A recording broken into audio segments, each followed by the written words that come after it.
Olá pessoal, tudo bem? Aqui quem fala é o professor Maicon, sou arquiteto e urbanista, e agora a gente vai para um vídeo ainda na parte aí da parte científica, parte acadêmica. A gente vai falar um pouco sobre artigo científico. Se você entende pouco a respeito da área, talvez já até sabe alguma coisa, espero que esse vídeo seja de alguma forma proveitoso para você. Existem palavras como fator de impacto, indexação, DOI, ISSN, e uma série de outras palavras que quem está no meio acadêmico acaba ouvindo e aí fica meio na dúvida o que é isso. E eu quero trazer alguns vídeos, não só esse, mas alguns vídeos explicando um pouco mais a esse respeito. Antes de mais nada, eu acho importante responder o que é um artigo científico, né? Então, um artigo, ele nada mais é do que uma divulgação de um feito no meio da ciência, né? Então, por exemplo, a época, por exemplo, que clonaram a ovelha Dolly foi um grande feito na ciência e aquilo precisava ser divulgado de alguma forma. Essa divulgação é feita por meio da publicação de um artigo. Mas é claro que não apenas grandes feitos, mas pequenos feitos também. Então, por exemplo, descobriu uma nova espécie de uma planta e aí a pessoa vai e faz uma publicação. Ou a pessoa quer simplesmente analisar quais são as propriedades de um determinado material, ele pode publicar isso de alguma forma. Então, assim, existem inúmeras possibilidades para a produção de um artigo científico. Mas, a grosso modo, um artigo científico nada mais é do que a divulgação de alguma informação científica, né, acadêmica, que ela é feita através de uma publicação em uma revista científica, em uma publicação periódica, tá? Mas a gente pode falar um pouco mais disso um pouco mais adiante. E antes de mais nada, já é importante esclarecer que é possível a gente identificar uma revista considerada melhor, entre aspas, tá? É uma revista melhor do que outra e assim por diante. Por que eu digo entre aspas? Porque às vezes isso não necessariamente diz que aquela revista é melhor do que outra, mas ela tem uma avaliação melhor do que outra. Então, assim, existe uma avaliação dessas publicações. Essa avaliação se chama Qualis. Tá? Então você vai ver aí, a revista tem Qualis, ou qual que é o Qualis da revista? Para concurso público de professor, principalmente, para docente, ou até mesmo para mestrado, processo seletivo de mestrado, posso trazer alguns vídeos falando um pouco mais sobre essas duas situações. Para processo seletivo de mestrado, concurso público de professor, é contado ponto alguma publicação, algum artigo científico, dependendo o Qualis da revista que foi publicado. E a gente tem aí 8 níveis de Qualis, tá? Então, partindo do mais baixo, a gente tem o Qualis C, como é chamado, a gente tem o Qualis B5, B4, B3, B2, B1 e aí depois tem o A2 e o A1.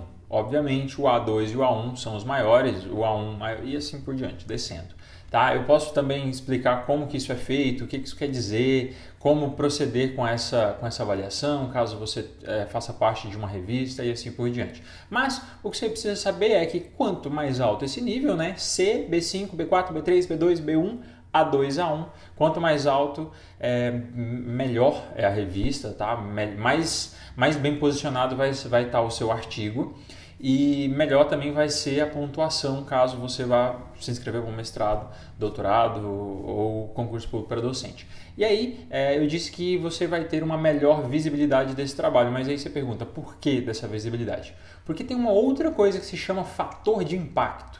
O fator de impacto, a grosso modo, tá? Nada mais é do que quantas vezes o seu artigo foi citado no meio acadêmico, por outros trabalhos. Tá? Então, se você tem um trabalho, você quer que outras pessoas citem ele, que esse trabalho repercuta, que ele fique lá em alta no YouTube, por exemplo, né? Enfim, é por aí. E esse fator de impacto ele é calculado dessa forma. Posso também trazer um vídeo explicando mais a fundo sobre o fator de impacto. Mas o fator de impacto nada mais é do que a quantidade de vezes que ele foi citado no meio aí. Quando a gente fala de artigo, revista, a gente também fala de indexação. Indexação nada mais é do que são portais que tem ali por objetivo divulgar outras revistas. A mais famosa da nossa região, né, no Brasil, assim, é a plataforma Cielo, que ela engloba dentro dela inúmeras revistas a nível nacional E a gente tem aí a nível mundo vários outros indexadores. O próprio Google Acadêmico, ele é um indexador de revista. Então, assim, o indexador ele é um site que divulga a sua revista. Então, ao invés de eu precisar entrar no site de cada revista para pesquisar alguma coisa, eu posso ir direto no indexador e pesquisar lá, que eu vou encontrar inúmeros artigos sobre aquilo que eu estou pesquisando. Uma outra coisa importante também é o ISSN. O ISSN é um número composto por 8 dígitos que forma a identidade da revista, tá? E não do artigo. Então, cada revista ela tem um ISSN diferente. E esse ISSN pode ser diferente se a sua revista, se a revista que você estiver publicando, enfim, que a revista, se ela tiver uma versão impressa e uma versão digital, você vai ter um ISSN para cada um. Isso se equivale ao ISSBN que a gente tem nos livros.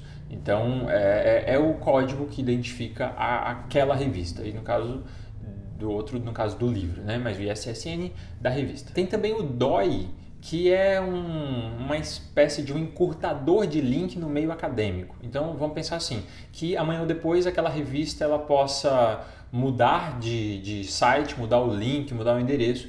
Com o DOI eu consigo redirecionar e com aquele mesmo endereço eu consigo acessar onde está o artigo. E não só isso, muito melhor do que isso, o DOI ele é um identificador que ele engloba várias informações, como o título do artigo, o nome da revista, os autores, enfim, uma série de informações, todas as informações necessárias para identificar isso. Então existem alguns sistemas que geram referência automática, por exemplo, gerenciador de referência como o Mendeley, o EndNote, que por meio do número do DOI, você vai lá, pega o número do DOI, coloca lá e ele já gera toda a referência para você. Isso vale também para o Lattes, para o currículo Lattes. Quando você vai cadastrar um artigo que você publicou, a primeira coisa que ele pede é o DOI. Você colocou o DOI, ele já traz todas as informações, você não precisa preencher isso. Mas isso não depende do publicador, né? No caso, do autor do trabalho. Isso depende da revista, porque isso gera custo. E aí algumas revistas acabam cobrando para ter o DOI, outras não. Mas enfim, isso aí não depende da pessoa que vai publicar, e sim da revista oferecer o DOI ou não. E para a gente fechar, a parte de avaliação. A avaliação geralmente ela é feita por pares, né, que são mais de uma pessoa, aí, geralmente 2, 3 pessoas, e ela é considerada também ou cega ou duplo cegas. A avaliação cega é quando o avaliador ele sabe quem é o autor do trabalho, mas o autor do trabalho não sabe quem avalia. Isso pode deixar margem para talvez um pré-julgamento do avaliador para o trabalho. E o método mais validado, vamos dizer cientificamente, considerado melhor, é a avaliação por pares, né, mais de um avaliador, e duplo cegas, que nem o autor sabe quem avalia, nem o avaliador sabe quem é o autor.